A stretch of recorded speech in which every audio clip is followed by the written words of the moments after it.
FC ฝากมาถามว่าเป็นอะไรไข่แล้วบ่ยังยังบ่ไข่เธอออกมาสูดอากาศข้างนอกว่ะอยู่แต่ในห้องแหละเนาะเมื่อนี้รู้สึกว่าเพิ่นไข่ขึ้นเล็กน้อย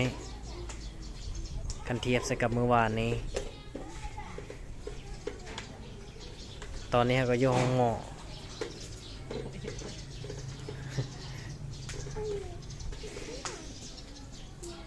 ไปแล้ว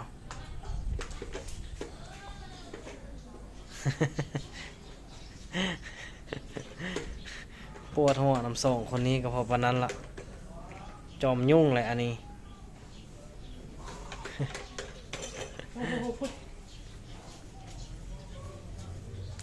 มาบานบ่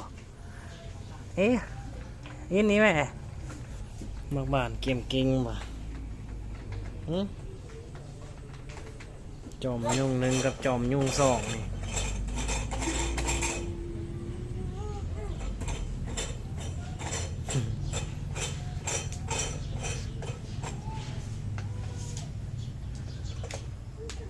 ไปแล้ว